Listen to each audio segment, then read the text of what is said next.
involved in the design of the Mercury system almost from the beginning, contributed ideas and modifications.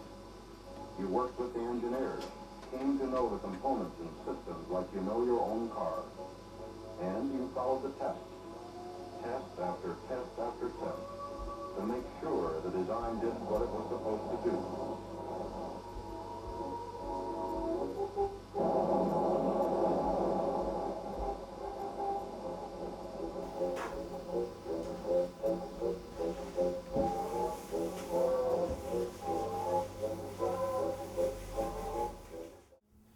We originally, or at least I originally, we were trying to find something where you could have either a concaved or a flat deck, because these don't dent.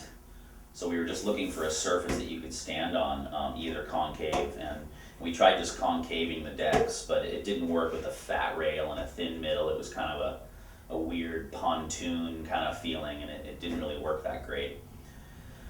And then just sort of conceptualize the step deck with the rail and ending it there, and the kicktail kind of came about because the flotation was kind of thrown off a little bit because there was so much up here, and if this was a normal thin tail, the flotation wasn't really balanced. So I started putting kicktails in, and the benefit of the kicktail is just like the kicktail of a skateboard, and your feet end up being kind of cambered on here, which is a bit more powerful, and your foot's flat, which has a more powerful position.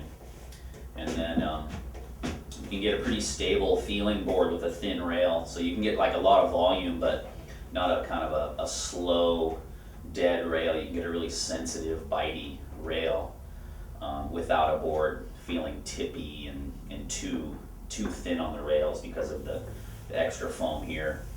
Kind of gives it some stability. Not really thinking about it when we were making it, but in the end it makes the boards a lot stronger for breaking. These contours here create a lot of structure that help the boards kind of stay in one piece. I mean, nothing's unbreakable, but it definitely, especially in the composite constructions, they seem to be a lot stronger. And I think we're just scratching the surface of designing to the materials and kind of finding that balance between durability and performance, and with designs like this and some of the other stuff that's out there right now, and definitely things we have in the works, and start designing to the materials. And I mean, we've been designing to the traditional materials for 30 years, 35 years, and the modern boards are a product of that.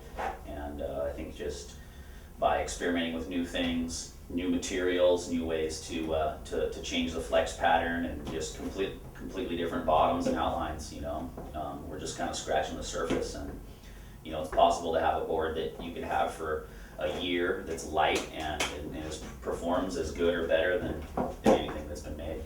And they're stronger, they're lighter, they last longer, the sun doesn't damage them, they have a better resale value, and if the shape is a good shape, it works just as good. It takes a lot of R&D, and a lot of testing to make sure that one board you do make is you feel comfortable going into the molding, because you can't ride the master. So going into the molding, you got to do a lot of testing and make sure that it's a real proven design, and have a lot of attention to detail, and be able to kind of duplicate those tester boards you put out there. So a lot of work goes into making one of these. I mean, the GDEX took, I guess it's been like 4 years of kind of testing and working on it and getting it to the point where everybody was happy with the design, happy with how everything came together, and I think that the hard work was worth it, because in the end everybody seems really stoked on the ride of the boards. And there's a potential to put the GDEC, you could put it on pretty much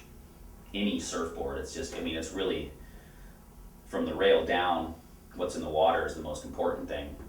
But the GDEC seems to help with the durability and some of the flex issues that some people have with epoxy. A lot of people are trying to put stringers and wood along the rails to kind of dampen the flex, and going really light cores and getting super technical with the components inside of the board. And what we're trying to do is change the geometry of the board and change the way it flexes to kind of compensate for things that people may or may not like about epoxy. Some people like tight strings on a tennis racket.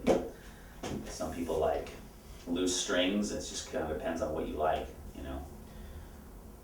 People seem to having fun on these so far. Maybe everybody will ride in G-Decks in the future.